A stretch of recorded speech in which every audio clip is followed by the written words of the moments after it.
Hello दोस्तों, welcome to my channel study with me. मैं राहुल चौहान। जैसे कि आप लोग जानते होंगे दोस्तों कि हम एमपी पुलिस कांस्टेबल 2023 के लिए दोस्तों अभी तक एमपीजी की सीरीज चला रहे थे दोस्तों। तो आज से दोस्तों मैंने इस सीरीज में दोस्तों एक नई सीरीज ऐड करा है दोस्तों। तो आज से हम दोस्तों साइंस की सीरीज को स्टार्ट करने वाले हैं, जिसपे हम साइंस के जितने भी इंपॉर्टेंट टॉपिक होंगे दोस्तों उनको टॉपिक वाइज, और जितने भी प्रीवियस ईयर क्वेश्चन होंगे दोस्तों उनको हम टॉपिक वाइज कवर करेंगे दोस्तों। तो आज मैंने स्टार्ट करा है दोस्तों सबसे बायोलॉजी का एक मोस्ट इम्पॉर्टेंट टॉपिक दोस्तों। क्या है? सेल। आज हम क्या देखेंगे दोस्तों? सेल, कोशिका। तो दोस्तों कोशिका से जितने भी इम्पोर्टेंट क्वेश्चन बन सकते थे दोस्तों, जो कि प्रीवियस ईयर में पूछे गए हैं और जिसके आगे आने वाली संभावना बहुत ज़्यादा हो जाती है दोस्तों, तो कोशिका से जितने भी महत्वपूर्ण प्रश्न बन सकते थे वो मैंने आपको सारे इस वीडियो में कवर कराया है दोस्तों। तो आपको वीडियो को बिना स्किप करे हुए पूरा देखना है दोस्तों। और अगर आप हमारे चैनल पर नए हैं दोस्तों तो प्लीज़ चैनल को सब्सक्राइब करना ना भूलें, ताकि आपको हमारी इस सीरीज़ में आगे आने वाली जो भी वीडियो है दोस्तों उनकी नोटिफिकेशन आप तक ज़रूर पहुंचे। तो स्टार्ट करते हैं दोस्तों हम आज का टॉपिक, कोशिका। आज हम क्या देखेंगे दोस्तों? आज हम देखेंगे सेल, कोशिका। अगर दोस्तों हम कोशिका की बात करें तो कोशिका दोस्तों क्या होती है? कोशिका की अगर हम डेफिनेशन की बात करें तो दोस्तों जीवन की संरचनात्मक एवं कार्यात्मक इकाई। क्या होती है दोस्तों? कोशिका जो होती है जीवन की संरचनात्मक, क्या दोस्तों? संरचनात्मक और कार्यात्मक इकाई है दोस्तों। सबसे छोटी इकाई की अगर हम बात करें दोस्तों तो वो हो जाती है आपकी क्या? कोशिका। कोई भी जीवित प्राणी दोस्तों या फिर जिसमें जान होती है दोस्तों, जिसमें क्या होता है दोस्तों? जान होती है दोस्तों, वो सब उनका शरीर किससे मिलकर बना होता है दोस्तों? अगर बात करें तो कोशिका से मिलकर बना होता है दोस्तों। तो ये तो थी दोस्तों कोशिका की डेफिनेशन। अब हम स्टार्ट करेंगे दोस्तों कोशिका से जितने भी इंपॉर्टेंट महत्वपूर्ण प्रश्न और जो भी प्रीवियस ईयर में पूछे गए प्रश्न है दोस्तों उनको अब हम एक के बाद एक देखेंगे। चलिए, तो पहला क्वेश्चन है दोस्तों आपके लिए, कोशिका की खोज किसने की? दोस्तों मोस्ट इंपॉर्टेंट क्वेश्चन हो जाता है, बहुत बार एमपी पुलिस कांस्टेबल में दोस्तों रिपीटेड क्वेश्चन है दोस्तों।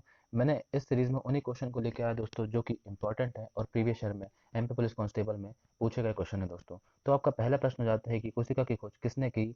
तो कोशिका की खोज की दोस्तों रॉबर्ट हुक ने। किसने की दोस्तों? रॉबर्ट हुक ने कोशिका की खोज की। चलिए आगे देखेंगे।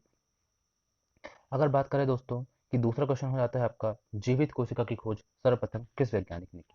तो दोस्तों अभी हमने देखा कि कोशिका की खोज किसने करी, तो वो हमने देखा दोस्तों रॉबर्ट हुक ने। लेकिन अभी बात हो रही है दोस्तों किसकी? जीवित कोशिका की। किसकी दोस्तों?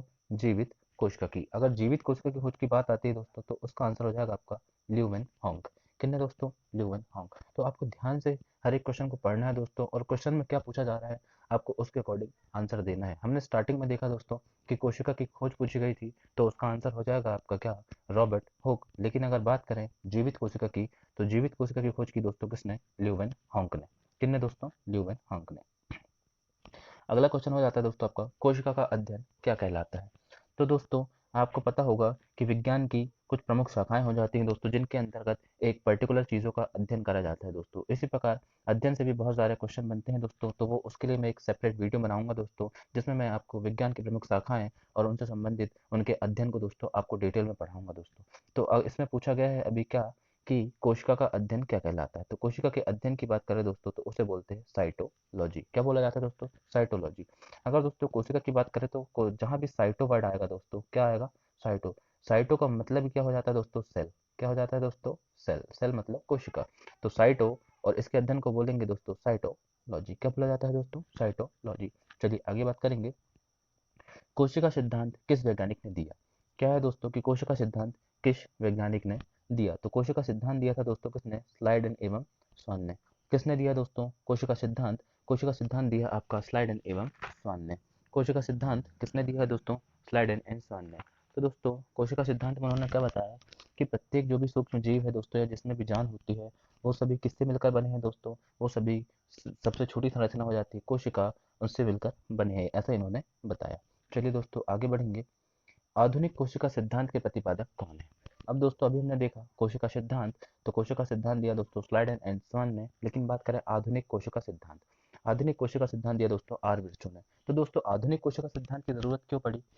क्योंकि दोस्तों जब स्लाइडन और स्वान ने दिया क्या? कोशिका सिद्धांत, तो दोस्तों जब उनसे पूछा गया कि कोशिका का निर्माण कैसे होता है, दोस्तों उन्होंने बोल तो दिया कि सारे जितने भी जिसमें जान है दोस्तों उन सबका शरीर वो किससे मिलकर बने हैं, कोशिकाओं से मिलकर बने हैं। लेकिन जब उनसे पूछा गया कि कोशिका का निर्माण कैसे हुआ है, किन चीज़ों से हुआ है दोस्तों, तो वो इन्हें बताने में असफल हो गए दोस्तों। इसीलिए आधुनिक कोशिका सिद्धांत की व्याख्या आई दोस्तों। और आधुनिक कोशिका सिद्धांत किसने दिया, वो दिया आपके आर विर्चो ने। तो आर विर्चो ने बताया दोस्तों कि आर विर्चो ने क्या बोला दोस्तों कि जब इनसे पूछा गया कि कोशिका का निर्माण कैसे होता है, तो इन्होंने बताया दोस्तों कि प्रत्येक कोशिका का निर्माण क्या दोस्तों, इन्होंने बोला कि प्रत्येक कोशिका का निर्माण पुरानी कोशिका से होता है। किससे दोस्तों, पुरानी कोशिका से। इन्होंने बताया दोस्तों कोशिका का विभाजन होता है और पुरानी कोशिकाओं से ही नई कोशिकाओं का निर्माण होता है। ठीक है दोस्तों, चलिए आगे बढ़ेंगे। अगर आपसे पूछ लिया जाए आधुनिक कोशिका सिद्धांत क्या है, तो दोस्तों आर विश्व ने ये बोला कि प्रत्येक जो कोशिका है दोस्तों उनका निर्माण पुरानी कोशिकाओं से मिलकर होता है दोस्तों। कोशिका सेल क्या होता है, सेल का डिवीजन होता है दोस्तों, और उनसे ही क्या होती है, नई सेल का निर्माण होता है। चलिए आगे बढ़ेंगे। सबसे छोटी कोशिका है दोस्तों, मोस्ट इंपॉर्टेंट क्वेश्चन बन जाता है आपका। सबसे छोटी कोशिका बहुत बार पूछा गया क्वेश्चन है दोस्तों, आपको इसे स्टार मार्क कर लेना है दोस्तों। जो दोस्तों बहुत ही ज़्यादा इंपॉर्टेंट, उसे मैं आपको स्टार मार्क कराते हुए चलूंगा दोस्तों, तो उन्हें आपको और अच्छे से देखना है। बाकी तो दोस्तों जितने भी क्वेश्चन मैंने इस वीडियो में लिए हैं दोस्तों, वो सारे क्या हैं आपके लिए, वो सारे आपके लिए प्रीवियस ईयर में पूछे गए क्वेश्चन हैं और बहुत ही ज़्यादा महत्वपूर्ण क्वेश्चन है दोस्तों। तो क्वेश्चन में पूछा गया है कि सबसे छोटी कोशिका क्या है, तो सबसे छोटी कोशिका हो जाएगी दोस्तों आपकी माइको प्लाज्मा गैलीसेप्टिकम। क्या हो जाएगी दोस्तों, माइको प्लाज्मा गैलीसेप्टिकम। अगर दोस्तों बात करें कि अगर आप ऐसे इसे याद कैसे करेंगे, तो सबसे छोटी चीज़ों को हम कैसे देखते हैं दोस्तों, माइक्रोस्कोप से। कैसे देखते हैं दोस्तों, माइक्रोस्कोप से। तो यहाँ आपको दिख रहा होगा दोस्तों माइको, माइको को आप माइक्रो से कन्वर्ट कर सकते हैं दोस्तों। और जहाँ आपको माइक्रो दिखेगा मतलब वहाँ क्या हो जाएगा दोस्तों, सूक्ष्मदर्शी। और सूक्ष्म मतलब सबसे छोटी कोशिका है। तो सबसे छोटी कोशिका को देखने के लिए आपको माइक्रोस्कोप की जरूरत पड़ती है दोस्तों। तो इसी प्रकार यहाँ पर भी आपको वर्ड दिख जाएगा माइको। इस प्रकार आप कनेक्ट कर पाएंगे दोस्तों कि माइकोप्लाज्मा गैलीसेप्टिकम सबसे छोटी कोशिका हो जाती है। चलिए आगे बढ़ेंगे। अब दोस्तों सबसे बड़ी कोशिका की बात हो रही है, यहाँ पर आपसे पूछा जा रहा है कि सबसे बड़ी कोशिका कौन सी है, तो वो हो जाएगा दोस्तों आपका क्या, शुतुरमुर्ग का अंडा। क्या हो जाएगा दोस्तों, शुतुरमुर्ग का अंडा। दोस्तों आपने देखा होगा शुतुरमुर्ग, शुतुरमुर्ग को दोस्तों ऑस्ट्रिच बोला जाता है। क्या बोला जाता है दोस्तों, ऑस्ट्रिच। क्या बोलते हैं दोस्तों, ऑस्ट्रिच। तो ऑस्ट्रिच दोस्तों आपने देखा होगा वैसे ही बहुत बड़ा पक्षी हो जाता है दोस्तों, और उसका अंडा दोस्तों सबसे बड़ी कोशिका हो जाती है। चलिए आगे बढ़ेंगे। मानव की सबसे लंबी कोशिका। दोस्तों आपसे पूछा जा रहा है कि मानव की सबसे लंबी कोशिका क्या हो जाती है, तो वो हो जाएगी दोस्तों आपकी तंत्रिका कोशिका। क्या हो जाएगी दोस्तों, तंत्रिका कोशिका।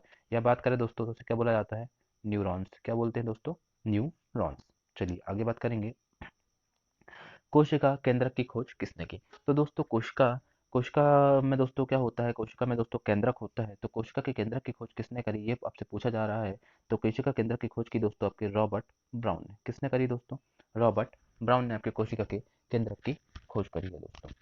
चलिए आगे बढ़ेंगे। प्रश्न क्रमांक 10, पादपों की कोशिका भित्ति बनी होती है। अब दोस्तों अगर हम बात करें किसकी, कोशिका भित्ति की, दोस्तों ये हम देखेंगे इसका आंसर हो जाएगा आपका सेल्यूलोज। क्या हो जाएगा दोस्तों आपका, इसका आंसर तो हो जाएगा आपका क्या, सेल्यूलोज। अगर बात करें सेल्यूलोज, इसका आंसर हो जाएगा कि पादपों की कोशिका भित्ति काय की बनी होती है, तो वो बनी होती है दोस्तों आपकी काय की, सेल्यूलोज की। लेकिन दोस्तों यहाँ पर इंपॉर्टेंट क्या हो जाता है, कोशिका भित्ति। क्या हो जाता है दोस्तों, कोशिका भित्ति। अब दोस्तों आप पूछेंगे कोशिका भित्ति होती क्या है, तो दोस्तों अगर हम कोशिका भित्ति की बात करें, तो कोशिका भित्ति दोस्तों आपके सिर्फ किस में पाई जाती है, तो वो सिर्फ दोस्तों आपके पाई जाती है किसमें, पादपों में। किसमें पाई जाती है दोस्तों, केवल पादपों में। अगर पूछा जाए दोस्तों कोशिका भित्ति जंतु में पाई जाती है क्या, तो जंतु कोशिका में कोशिका भित्ति का अभाव होता है दोस्तों। जंतु कोशिका में दोस्तों कोशिका भित्ति नहीं पाई जाती है दोस्तों। अगर कोशिका भित्ति की बात करें दोस्तों, तो कोशिका भित्ति होती क्या है कि आपका जो दोस्तों सेल मेम्ब्रेन होता है, क्या होता है दोस्तों, सेल मेम्ब्रेन। क्या होता है आपका, सेल मेम्ब्रेन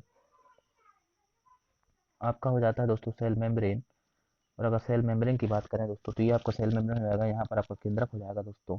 और ये हो जाएगी दोस्तों सेल मेम्ब्रेन। और इसकी जो बाहर की जो हो जाती है दोस्तों संरचना, इसको ही बोला जाता है सेल वॉल। क्या बोलते हैं दोस्तों, इसको क्या बोलते हैं, सेल वॉल। इसको दोस्तों सेल वॉल बोला जाता है। और अगर बात करें ये सिर्फ किस में पाई जाती है, पादप कोशिकाओं में पाई जाती है दोस्तों। और पादपों में दोस्तों ये क्या होती है, सेल्यूलोज की बनी होती है दोस्तों। काय की बनी होती है दोस्तों, सेल्यूलोज की बनी होती है दोस्तों। अगर बात करें कि कोशिका भित्ति का कार्य क्या होता है दोस्तों, तो ये जो सेल है दोस्तों, ये क्या है आपकी जो सेल है, इसको क्या करती है दोस्तों, ये दृढ़ता प्रदान करती है दोस्तों। क्या करती है, दृढ़ता प्रदान करती है। क्या करती है दोस्तों, दृढ़ता प्रदान करने का कार्य होता है दोस्तों। अगर बात करें कि सेल वॉल, इससे पूछा जाता है दोस्तों कि जो सेल वॉल होती है मतलब कोशिका जो भित्ति होती है दोस्तों, इसकी प्रकृति कैसी होती है दोस्तों, तो ये होती है दोस्तों आपकी पारगम्य। कैसी होती है दोस्तों, पारगम्य। क्या होती है आपकी, पारगम्य प्रकृति की होती है दोस्तों सेल वॉल।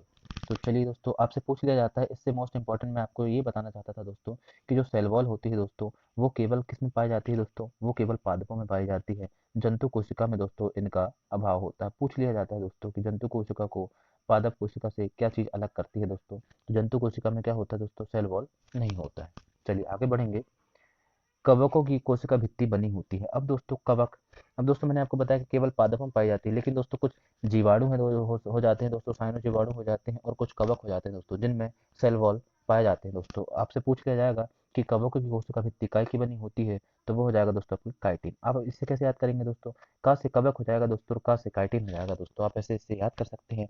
अभी हमने देखा कि पादपों की कोशिका भित्ति काय की बनी थी, तो सेल्यूलोज की दोस्तों, और कवकों की बनी होती दोस्तों काइटिन की। काय की दोस्तों, काइटिन की। चलिए आगे बढ़ेंगे। अब अगला क्वेश्चन पूछा दोस्तों आपको, जीवाणु की कोशिका भित्ति किस चीज की बनी होती है। अब पूछा दोस्तों आपकी कि जो जीवाणु हैं उनकी कोशिका भित्ति किस चीज की बनी होती है, तो वो हो जाएगा दोस्तों पेप्टिडोग्लाइकन। क्या हो जाएगा दोस्तों आपका, वो हो जाएगा आपका पेप्टिडोग्लाइकन जो होता है दोस्तों, उसकी कोशिका भित्ति बनी होती है आपकी काय की, जीवाणुओं की। चलिए आगे बढ़ेंगे। डीएनए का पूर्ण रूप क्या होता है। तो दोस्तों अगर डीएनए की बात करें तो बहुत ही ज़्यादा इंपॉर्टेंट क्वेश्चन हो जाता है आपका डीएनए, और डीएनए का फुल फॉर्म हो जाता है दोस्तों डीऑक्सी राइबो न्यूक्लिक एसिड। क्या हो जाता है दोस्तों, डीऑक्सी राइबो न्यूक्लिक एसिड। अगर बात करें दोस्तों डीएनए कहाँ पाया जाता है, तो कोशिका में दोस्तों जो केंद्रक होता है, केंद्रक के अंदर दोस्तों गुणसूत्र होते हैं दोस्तों, वहीं पर क्या होता है, डीएनए पाया जाता है। क्या पाया जाता है दोस्तों, डीएनए पाया जाता है। और डीएनए का फुल फॉर्म क्या हो जाएगा दोस्तों आपका, डीऑक्सी राइबो न्यूक्लिक एसिड। चलिए अगले क्वेश्चन की तरफ देखेंगे। कोशिका का नियंत्रण कक्ष किसे कहा जाता है। अब दोस्तों पूछा जा रहा है कि कोशिका का नियंत्रण कक्ष, मतलब अगर इसे बात करें दोस्तों तो इसे इंग्लिश में बोला जाता है दोस्तों कंट्रोल रूम। क्या बोला जाएगा दोस्तों, कंट्रोल रूम। तो कंट्रोल रूम ऑफ सेल हो जाएगा दोस्तों आपका क्या, वो हो जाएगा आपका केंद्रक। केंद्रक मतलब दोस्तों न्यूक्लियस। क्या हो जाएगा आपका, न्यूक्लियस। तो दोस्तों जो कोशिका के अंदर जो केंद्रक पाया जाता होता है दोस्तों, अगर आप बात करें हम कि जंतु कोशिका कुछ इस प्रकार की होती है दोस्तों, और यहाँ पर केंद्रक पाया जाता है दोस्तों, जो कि सारी कोशिका का क्या करता है दोस्तों, कंट्रोल करता है। क्या करता है दोस्तों, कंट्रोल करता है। चलिए इसलिए इसको क्या बोला जाता है दोस्तों, नियंत्रण कक्ष। चलिए आगे बढ़ेंगे। अंतःप्रदब्बी जालिका का कार्य क्या होता है। अब दोस्तों अंतःप्रदब्बी जालिका की बात आई है दोस्तों, इसे बोला जाता है एंडोप्लाज्मिक रेटिकुलम। क्या बोला जाता है दोस्तों, एंडोप्लाज्मिक रेटिकुलम, ईआरबी से बोला जाता है दोस्तों। अगर बात करें अंतःप्रदब्बी जालिका का कार्य क्या होता है, तो ये होता है दोस्तों अंतः कोशिकी परिवहन। क्या हो जाता है दोस्तों आपका, अंतः कोशिकी परिवहन दोस्तों आपका हो जाता है अंतःप्रदब्बी जालिका का कार्य।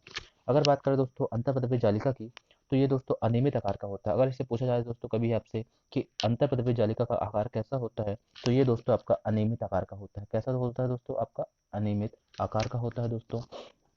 और ये केंद्रक के चारों तरफ चारों ओर जाल के रूप में पाया जाता है दोस्तों। कैसा होता है, ये केंद्रक की तरफ से दोस्तों चारों ओर कैसा होता है, अनियमित आकार का पाया जाता है दोस्तों, जाल के तौर पे ये पाया जाता है। इसका कार्य क्या होता है दोस्तों, अंतः कोशिकीय परिवहन करना होता है। मतलब कोशिका में दोस्तों जिस भी पदार्थों का दोस्तों परिवहन होता है वो कौन करता है आपका, तो ये करता है आपका अंतः प्रदब्बी जालिका। चलिए आगे बढ़ेंगे। कोशिका भित्ति की प्रकृति कैसी होती है। तो दोस्तों कोशिका भित्ति जो मैंने आपको बताया, जो कि पादपों में पाई जाती है, कुछ कवकों में और कुछ जीवाणुओं में पाई जाती है दोस्तों, और इसकी प्रकृति मैंने आपको बताया था दोस्तों कैसी होती है, तो वो हो जाएगा दोस्तों आपका पारगम्य। क्या हो जाता है दोस्तों, पारगम्य। मैं एक बार फिर याद दिला दूं दोस्तों कि कोशिका भित्ति दोस्तों जंतु कोशिका में नहीं पाई जाती है, जंतु कोशिका में नहीं पाई जाती है दोस्तों। चलिए आगे बढ़ेंगे। कोशिका झिल्ली की प्रकृति। अब दोस्तों सेल मेम्ब्रेन जो होती है दोस्तों, जो कि जंतु कोशिका में पाई जाती है दोस्तों, और पादप कोशिका दोनों में पाई जाती है दोस्तों। तो जो सेल मेम्ब्रेन होती है दोस्तों, इसकी प्रकृति पूछा जा रहा है आपसे, तो इसकी प्रकृति हो जाती है दोस्तों आपकी कैसी, अर्ध पारगम्य। कैसी हो जाती है दोस्तों, अर्ध पारगम्य जो हो जाती है दोस्तों आपकी, इसकी प्रकृति हो जाती है। चलिए आगे बढ़ेंगे। अंतःप्रदब्बी जालिका की खोज किसने करी। तो दोस्तों मैंने आपको अभी बताया कि अंतःप्रदब्बी जालिका का कार्य क्या होता है दोस्तों, कि जो भी पदार्थ होते हैं दोस्तों, जो अंतः द्रव्य होते हैं दोस्तों, अंतः कोशिकीय परिवहन होता है दोस्तों, ये इसका मुख्य कार्य होता है दोस्तों। और इसकी खोज बहुत बार पूछा पूछा गया है दोस्तों कि इनकी खोज किस वैज्ञानिक ने करी, तो उसका आंसर हो जाएगा दोस्तों आपका पोर्टर। किसने करी दोस्तों, पोर्टर। पोर्टर नामक वैज्ञानिक ने दोस्तों अंतःप्रदब्बी जालिका की खोज करी दोस्तों। और अंतःप्रदब्बी जालिका की बात करें दोस्तों, तो ये अनियमित आकार की होती है दोस्तों, केंद्रक के चारों ओर अनियमित आकार में पाई जाती है दोस्तों। अगर अंतःप्रदब्बी जालिका की बात करें दोस्तों, तो इसमें कुछ में दोस्तों क्या पाए जाते हैं, राइबोसोम। क्या पाए जाते हैं दोस्तों, राइबोसोम। और दोस्तों जिस अंतःप्रदब्बी जालिका में राइबोसोम उपस्थित होता है दोस्तों, उसे क्या बोला जाता है, चिकनी चिकनी अंतर्पदवी जालिका। और दोस्तों जिसमें नहीं, सॉरी दोस्तों, सॉरी ये थोड़ा मिस्टेक हो गया है। अगर बात करें कि जिसमें राइबोसोम उपस्थित होंगे दोस्तों, जिसमें राइबोसोम उपस्थित होंगे दोस्तों वो क्या होगी आपकी खुरदुरी, क्या हो जाएगी दोस्तों आपकी खुरदुरी। और जो इसमें राइबोसोम अनुपस्थित होंगे दोस्तों वो हो जाएगी आपकी चिकनी, क्या हो जाएगी दोस्तों चिकनी। तो दोस्तों इस प्रकार आपकी एंडोप्लाज्मिक रेटिकुलम क्या बताया दोस्तों, इसका कार्य क्या होता है, इसका कार्य होता है दोस्तों अंतःकोशिकीय परिवहन दोस्तों, अंतःकोशिकीय परिवहन। चलिए आगे बढ़ेंगे। राइबोसोम की खोज किसने की। अब दोस्तों राइबोसोम की बात आ चुकी है, तो राइबोसोम की खोज की दोस्तों किसने, पेलाडे ने। किसने करी है दोस्तों राइबोसोम की खोज, तो राइबोसोम की खोज की बात करें दोस्तों तो वो करी आपकी पेलाडे ने। किसने करी दोस्तों, पेलाडे ने। अब दोस्तों मैंने आपको बताया कि क्या होता है कि यहाँ पर आपका ये केंद्रक होता है दोस्तों, क्या होता है आपका केंद्रक होता है। उसके बाद करें यहाँ पर क्या होती है आपकी, यहाँ पर दोस्तों आपकी एंडोप्लाज्मिक रेटिकुलम होती है दोस्तों। अब मैंने आपको बताया कि कुछ एंडोप्लाज्मिक रेटिकुलम में क्या होता है दोस्तों, राइबोसोम पाए जाते हैं और किसी में राइबोसोम अनुपस्थित होते हैं दोस्तों। तो ये जो छोटे छोटे कण हैं दोस्तों इन्हें क्या बोला जाता है, इन्हें ही बोला जाता है दोस्तों राइबोसोम। अब राइबोसोम की बात करें दोस्तों तो राइबोसोम की खोज किसने करी, तो राइबोसोम की खोज की दोस्तों आपकी पेलाडे ने। और दोस्तों अगर बात करें कि इसका कार्य क्या होता है दोस्तों, तो राइबोसोम का कार्य होता है दोस्तों प्रोटीन का संश्लेषण करना। क्या करते हैं दोस्तों राइबोसोम, राइबोसोम दोस्तों प्रोटीन का संश्लेषण करते हैं दोस्तों। इसलिए राइबोसोम को क्या बोला जाता है, प्रोटीन फैक्ट्री। क्या बोला जाता है दोस्तों, प्रोटीन फैक्ट्री। प्रोटीन फैक्ट्री किसे बोला जाता है दोस्तों, तो प्रोटीन फैक्ट्री की बात करें तो राइबोसोम को ही बोला जाता है। अब दोस्तों अगर राइबोसोम की बात आई है दोस्तों, राइबोसोम कितने टाइप के होते हैं, तो राइबोसोम दोस्तों दो प्रकार के होते हैं। कितने प्रकार के होते हैं दोस्तों, दो प्रकार के। तो एक हो जाएगा दोस्तों आपका क्या 70S राइबोसोम, एक हो जाएंगे दोस्तों आपके 70S राइबोसोम, और एक हो जाते हैं दोस्तों आपके क्या 80S राइबोसोम। क्या हो जाते हैं दोस्तों, एक हो जाएंगे आपके 70S राइबोसोम और एक हो जाता है दोस्तों आपका कितना 80S राइबोसोम। अगर आपसे पूछ लिया जाए कि राइबोसोम कितने प्रकार के होते हैं, तो राइबोसोम दोस्तों टू टाइप्स के होते हैं। एक हो जाएगा आपका 70S, एक क्या हो जाएगा दोस्तों, एक हो जाता है आपका 70S और एक हो जाता है दोस्तों 80S। ठीक है दोस्तों। चलिए अगर बात करें 17S, तो ये पाए जाते हैं दोस्तों आपके प्रोकैरियोटिक कोशिकाओं में। किसमें दोस्तों, प्रोकैरियोटिक कोशिकाओं में। और 80S दोस्तों आपकी यूकैरियोटिक कोशिकाओं में। प्रोकैरियोटिक कोशिका दोस्तों क्या होती है, तो दोस्तों कोशिका अगर प्रोकैरियोटिक और यूकैरियोटिक की बात करें दोस्तों, तो कोशिका दोस्तों दो प्रकार की होती है। कोशिका कितने प्रकार की होती है दोस्तों, कोशिका होती है आपकी दो प्रकार की। कोशिका कितने प्रकार की होती है दोस्तों, दो प्रकार की। थोड़ा सा इसको समझ लेते हैं दोस्तों, उसके बाद हम आगे बढ़ेंगे। तो कोशिका दोस्तों मैंने बताया कोशिका सबसे छोटी छोटी संरचनात्मक और कार्यात्मक इकाई हो जाती है दोस्तों किसी भी जीव की। अगर बात करें तो कोशिका के प्रकार दो प्रकार के होते हैं दोस्तों, एक होती है आपकी प्रोकैरियोटिक और एक होती है दोस्तों आपकी यूकैरियोटिक। तो प्रो का मतलब भी क्या होता है दोस्तों, प्रो का मतलब ही होता है दोस्तों प्राइमरी। क्या होता है, प्राइमरी या फिर प्राथमिक दोस्तों। क्या हो जाता है दोस्तों, प्राइमरी या प्राथमिक। और यू का हो जाता है दोस्तों विकसित। क्या हो जाता है दोस्तों, विकसित। यू मतलब हो जाएगा दोस्तों विकसित और कैरियोट मतलब हो जाता है दोस्तों कैरियोट मतलब क्या हो जाता है दोस्तों, वो हो जाता है आपका केंद्रक। तो कैरियोट केंद्रक मतलब दोस्तों अगर बात करें प्रोकैरियोटिक में दोस्तों केंद्रक क्या होता है दोस्तों, विकसित नहीं होता है। इसमें अगर बात करें दोस्तों तो इसका केंद्रक दोस्तों विकसित नहीं होता है। और यूकैरियोटिक का दोस्तों जो होता है केंद्रक विकसित हो जाता है दोस्तों। अगर आपसे पूछा जाए कि पादप और जंतु कोशिकाओं में कौन सी कोशिकाएं पाई जाती है दोस्तों, तो जिसमें दोस्तों केंद्रक विकसित होगा, और जो जैसे हम लोग हो गए दोस्तों हमारे इसमें क्या होता है कोशिकाओं का केंद्रक विकसित होता है दोस्तों, तो पादप और जंतु कोशिकाओं में यूकैरियोटिक कोशिकाएं पाई जाती है दोस्तों। जबकि साइनो जीवाणु जो होते हैं दोस्तों, साइनो बैक्टीरिया जो होते हैं दोस्तों, उनमें प्रोकैरियोटिक कोशिकाएं पाई जाती है दोस्तों। तो ये भी इंपॉर्टेंट था, इसलिए मैंने आपका 2 मिनट लेके दोस्तों इस चीज़ को आपको समझाने की कोशिश की है। अगर आपको समझ में आया होगा दोस्तों तो बहुत अच्छी बात है। बाकी चलिए आगे बढ़ेंगे। तो हमने देखा दोस्तों कि राइबोसोम की खोज किसने की, तो राइबोसोम की खोज की किसने दोस्तों, पेलाडे ने। चलिए अगला क्वेश्चन, प्रोटीन निर्माण की फैक्ट्री किसे कहा जाता है। तो दोस्तों मैंने अभी आपको बताया, अभी मैंने क्या बताया कि यहाँ दोस्तों एक कोशिका के अंदर केंद्रक होता है दोस्तों, उसके बाहर एंडोप्लाज्मिक रेटिकुलम दोस्तों जो कि अनियमित आकार की होती है दोस्तों। अगर बात करें तो इसमें कुछ गुणसूत्र पाए जाते हैं दोस्तों, कुछ कण होते हैं दोस्तों, इनको ही हम क्या बोला जाता है, राइबोसोम। और इनका काम ही क्या होता है दोस्तों, प्रोटीन का संश्लेषण करना। क्या होता है दोस्तों, प्रोटीन का संश्लेषण करना। और जब ये प्रोटीन का संश्लेषण करेंगे दोस्तों, तो प्रोटीन निर्माण की फैक्ट्री किनको कहा जाएगा, तो प्रोटीन निर्माण की फैक्ट्री भी आपको राइबोसोम को ही कहा जाएगा। चलिए आगे बढ़ेंगे। माइटोकॉन्ड्रिया की खोज किसने करी। अब पूछा जा रहा है दोस्तों आपकी माइटोकॉन्ड्रिया की खोज किसने करी, तो उसका आंसर हो जाएगा दोस्तों आपका अल्टमैन। तो दोस्तों कोशिका के अंदर दोस्तों जो होता है दोस्तों माइटोकॉन्ड्रिया, ये बहुत ही ज़्यादा उपयोगी अंग हो जाता है दोस्तों। आपका माइटोकॉन्ड्रिया जो हो जाता है दोस्तों बहुत ही उपयोगी अंग हो जाता है। तो माइटोकॉन्ड्रिया के बारे में अगर हम देखें दोस्तों जानकारी, तो माइटोकॉन्ड्रिया के बारे में देखते हैं दोस्तों हम कि इसकी खोज किसने करी दोस्तों, इसकी खोज आपका जाएगा अल्टमान ने। लेकिन दोस्तों अगर बात करें कि नाम किसने दिया, तो नाम दिया दोस्तों आपके बेंडा। नाम किसने दिया दोस्तों, नाम बेंडा। तो दोस्तों आपको क्वेश्चन को अच्छे से पढ़ना है। अगर खोज की बात करें तो खोज में दोस्तों आपका आंसर हो जाएगा अल्टमान। और अगर बात करें दोस्तों कि नाम किसने दिया है, तो नाम दिया था दोस्तों आपके वेंडा ने। किसने दिया दोस्तों, वेंडा नामक वैज्ञानिक ने। अगर बात करें दोस्तों माइटोकॉन्ड्रिया में दोस्तों माइटोकॉन्ड्रिया एक ऐसा अंग है दोस्तों कोशिका का जिसमें स्वयं का डीएनए और राइबोसोम होता है दोस्तों। क्या होता है दोस्तों माइटोकॉन्ड्रिया में स्वयं का डीएनए होता है दोस्तों और स्वयं का राइबोसोम होता है दोस्तों। अगर आपसे पूछा जाए कि माइटोकॉन्ड्रिया में कौन सा राइबोसोम उपस्थित होता है दोस्तों तो वो हो जाएगा आपका 70S। क्या हो जाएगा दोस्तों 70S। अगर बात करें दोस्तों कि आपसे एक मोस्ट इंपॉर्टेंट क्वेश्चन पूछा जाता है कि कोशिका में श्वसन किस स्थान पे होता है। कोशिकीय श्वसन की बात करें दोस्तों तो वो माइटोकॉन्ड्रिया में ही होती है दोस्तों। क्या होता है यहाँ पर कोशिकीय श्वसन होता है दोस्तों।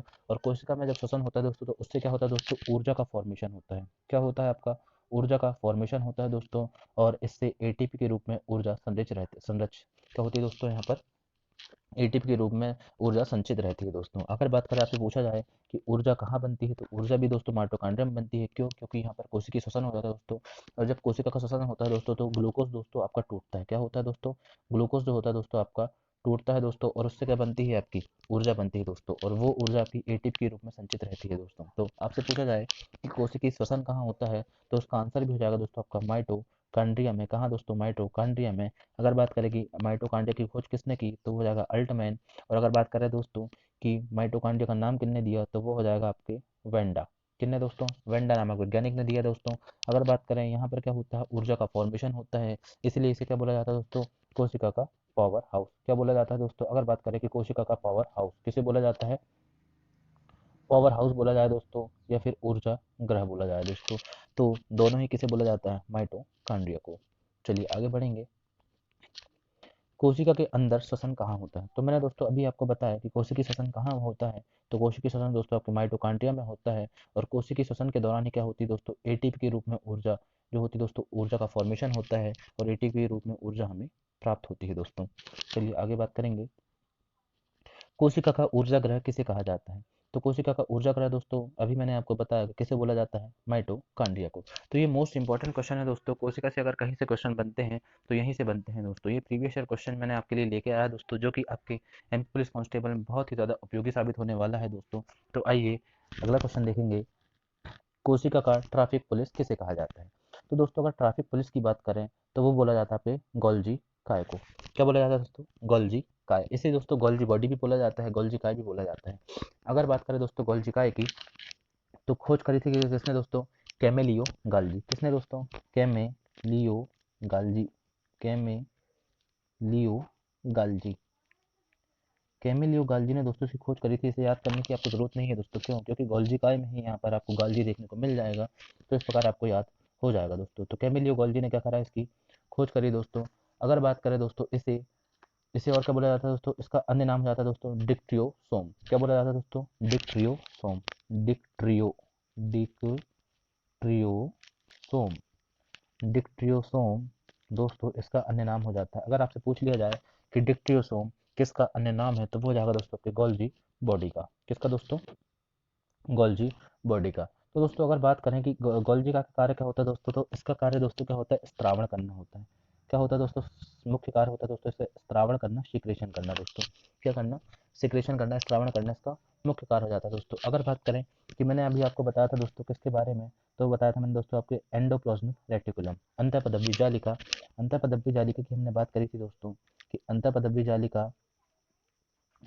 जालिका जो होती है दोस्तों इसका काम क्या होता है दोस्तों ये अंतःपदव्य जालिका है इसका कार्य ज़्यादा दोस्तों कि अंतः कोशिकीय परिवहन।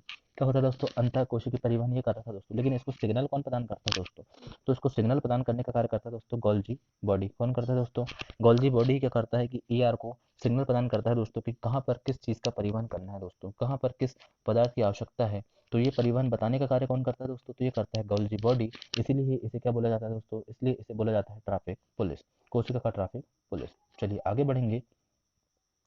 कोशिका की आत्महत्या की थैली किसे कहा जाता है तो दोस्तों कोशिका की आत्महत्या की थैली की बात करें तो वो हो जाता है आपका लाइसोसोम। और बहुत बार रिपीटेड क्वेश्चन है दोस्तों तो आपको इसे अच्छे से याद करना है। कोशिका की आत्महत्या थैली दोस्तों कैसे बोला जाता है लाइसोसोम की। अगर लाइसोसोम की बात करें दोस्तों तो कोशिका के अंदर इस टाइप का कुछ अंग होता है दोस्तों। इसके अंदर क्या भरा होता है दोस्तों पाचक एंजाइम और रस भरे होते हैं दोस्तों। क्या भरे होते हैं दोस्तों पाचक एंजाइम और रस भरे होते हैं दोस्तों। तो इसके अंतर्गत दोस्तों इतना स्ट्रॉन्ग एसिड भरा होता है दोस्तों कि जो भी जीवाणु जैसे आपने दोस्तों गलती से कोई वायरस आपके अंदर चला गया और वो आपकी कोशिका में गया दोस्तों तो सबसे पहले दोस्तों ये आपका देखता है कि ये आपकी कोशिका के लिए क्या है दोस्तों आपकी कोशिका के लिए हार्मफुल है या फिर अच्छा है दोस्तों। तो अगर हार्मफुल होता है दोस्तों तो ये अपने पाचक रस दोस्तों इसका इतना स्ट्रांग होता है कि इसके पाचक रस में आते ही वो विषाणु की क्या हो जाती है दोस्तों, डेथ हो जाती है दोस्तों। और इसे आत्महत्या की थैली इसलिए बोला जाता है दोस्तों कि जब कभी इसे के अंदर क्या होता है दोस्तों, वायरस आता है तो ये सोचता है दोस्तों कि अगर ये मर नहीं पा रहा तो मैं खुद ही फट जाता हूँ दोस्तों। इससे फट जाने से क्या होगा, उसकी मृत्यु हो जाएगी दोस्तों। लेकिन क्या होता है, जैसे ही ये फट जाता है दोस्तों तो इसका जो स्ट्रॉन्ग एसिड होता है दोस्तों, इतना ज़्यादा पाचक एंजाइम होते हैं दोस्तों इसके अंतर्गत कि जैसे ही ये कोशिका के अंदर फैलता है दोस्तों, क्या होता है कि जैसे ही ये कोशिका के अंदर फैलता है दोस्तों, जैसे ही इसके रस कोशिका के अंदर आएंगे दोस्तों, तो जितने भी एंडोप्लाज्मिक रेटिकुलम है दोस्तों, जितने भी चारी कोशिका के अंग है दोस्तों, ये सारे क्या हो जाते हैं दोस्तों, मृत हो जाते हैं दोस्तों। इसलिए इसे कोशिका की आत्महत्या की थैली बोला जाता है।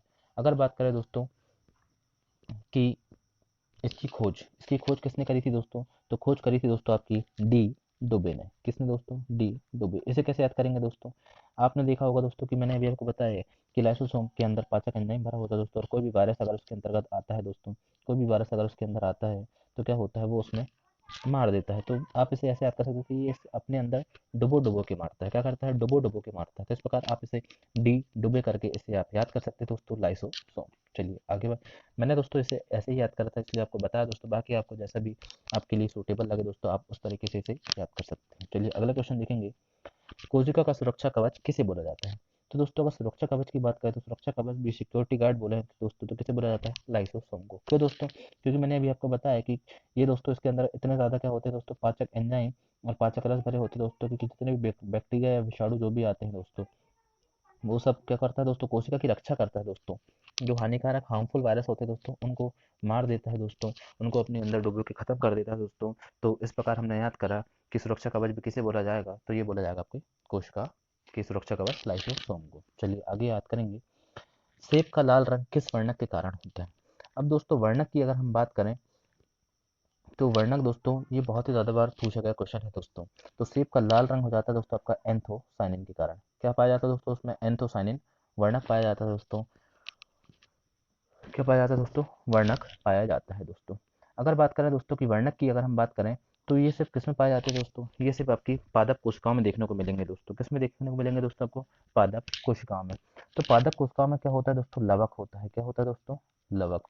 इसके बारे में आपको थोड़ा सा बताना चाहूंगा दोस्तों, आप सिर्फ सुन लीजिएगा क्योंकि इंपॉर्टेंट चीज़ है, इसलिए थोड़ा सा 2 मिनट लूंगा मैं आपका। जो लवक होता है दोस्तों, जिसे इंग्लिश में क्या बोला जाता है, प्लास्टिड बोला जाता है।